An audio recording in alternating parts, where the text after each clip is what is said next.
Well, hey there team, welcome back to the channel and welcome to my overview of SteamWorld Heist 2. So for those not across it, I do overviews on this channel. I have a look at the first 2 hours of a game because it's a Steam refund window. Steam says you can make up your mind about whether you want to keep a game or refund it in that time period, and I would broadly agree. 20 hours in, often you're just not going to change your mind about how you felt 2 hours in. So short punchy video, keep it under 10 minutes, give you this broad strokes info, and then you can make up your mind on your own. So this kind of snuck up on me. Not a lot of fanfare around it. Happy to get my hot little hands on it because I'm a bit of a fan of the SteamWorld series of games. I've covered everything over the years, and honestly, I can't really think of a time where they made a misstep. They've done lots of different genres. SteamWorld Dig is what it's probably most well known for, and there was a sequel to that which built upon mechanics. There was Heist 1, which is almost 10 years ago. SteamWorld Build we reviewed actually, whenever that was, late last year, early this year. Oh, I can't quite remember. And then there was Quest, I think. That's probably the one that I covered the least, but I remember it being pretty cool anyway. Anyway, so yes, this is great. This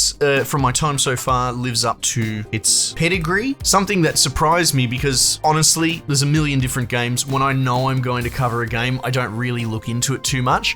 So I hadn't watched any trailers or anything like that. I just knew I was going to look at this. SteamWorld Heist 1 is set like in space, I believe, more ordering around. This is set on a planet, in water. It's a seafaring, swashbuckly pirate freedom versus the oppressive, British Empire stand-in. And that was a real pleasant surprise when I booted this up. I had no idea I was playing a naval game. But of course, it makes sense. It transfers across quite well. A lot of what I at least remember, again, I haven't covered it in many years, but what I remember from the first game seems to have come across cleanly in this. If you're not across it, essentially you run a sort of XCOM turn-based squad of, well, in this case, little pirate, privateer type dudes. You have a base of operations, and here it is a submarine, and I'm sort of going around. The story, the setup is you've kind of stolen it back and you have to rebuild it. So it's one of those reset you to character level 0 sort of threads, which is fine. So I'm cruising around trying to find parts to repair my submarine, and you do these sort of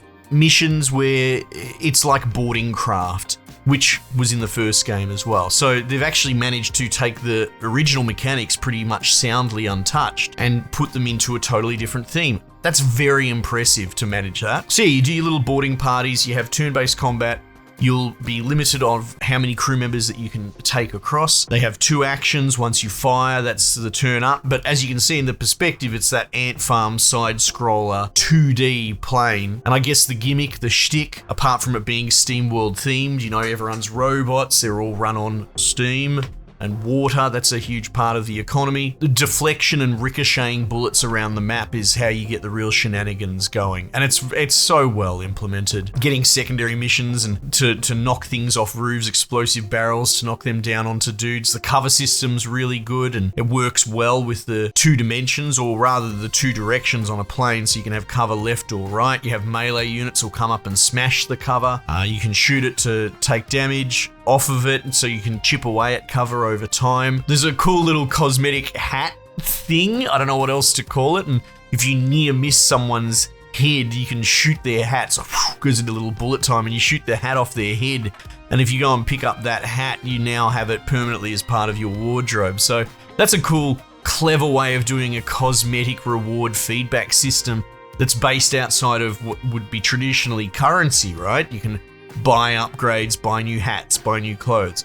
Like this, no, it's earned by, the shenanigans of the gameplay loop and then recovering the hat. Now you can wear it into battle yourself. It's very clever. And the game is tricky as well. I've had some missions where I wiped on one and I've had some very close calls. They're all scenario based and there's often like alarm systems as well. So if you dilly-dally, they will just start throwing walls of dudes at you and it can come right down to the wire, at least in this early going, which is good as well. I mean, looking at it, you would call it a fairly wholesome, cute looking game, I suppose, aesthetically, but don't let that trick you. I'm only really playing on the standard difficulty and yeah, it pushed my head in once or twice. One of the coolest mechanics, it's got this sort of hybrid exhaust system. So I've gotten out and I'm in the main first area and it's let me off the leash. I need to improve my reputation in the space. But the idea is that you go out and you engage with this bounty system. And you're not explicitly given bounties, it's rather that you get bounty chip rewards, this semi-temporary currency. So say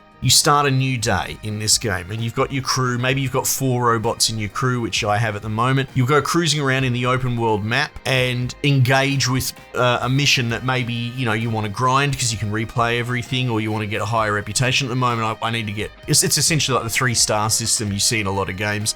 So I need more stars. So if I were to do a mission and complete it and all the side objectives and don't lose any dudes, I'll get bounties on top of the reputation, these little green pips, so I might get 3 or 4 of them. And 2, it will exhaust the troopers, the crew members that I used for that day. And so you kind of want to get as much value as you can from that day. So let's say I do 2 missions that have 2 crew allowed each. That's my 4 crew, they're exhausted, and I accumulate maybe 6 bounty points from that.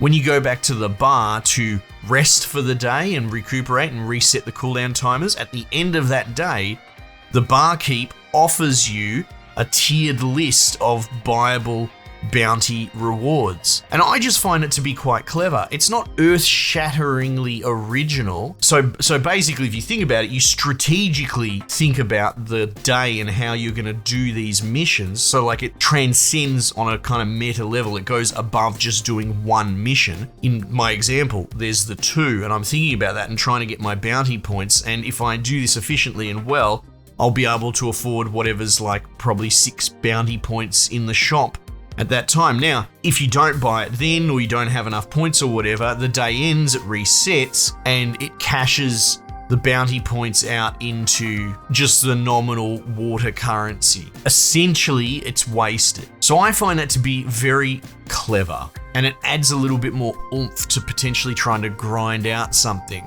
Right, I wanted to replay some of these missions to do the reputation and do it higher as well, but tying it in with the bounty system and trying to save up for that one-shot expensive $8 gun or whatever it is an actual big value add. Yeah, anyway, pretty impressed. Hired a few crew members, to flesh out the core characters. I've got this old bat called Dame Judy Wrench.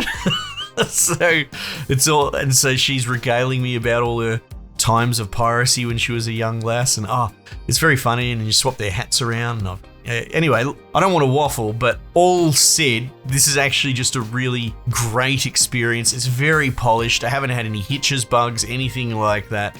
It's lived up to the pedigree of its predecessors, and it makes me want to go back and check out all the SteamWorld games of yesteryear as well. Because to close out with this thought, because I'm someone who's fairly brand aware when it comes to things like publishers and developers, right? If a developer slaps out bangers, or a publisher might even just be a good tastemaker, and then you start to kind of trust them, and I get hyped about what their next release is, regardless of what the game is, but more the pedigree behind it. And SteamWorld is, I suppose, neither a developer or a publisher, not strictly speaking. I mean, it is Thunderful, but it's a franchise, and all this really does is concretes when the next SteamWorld whatever game gets announced, I will play it. Honestly, I would think there are gamers that hear that and that appeals to them as well. Anyway, just a thought.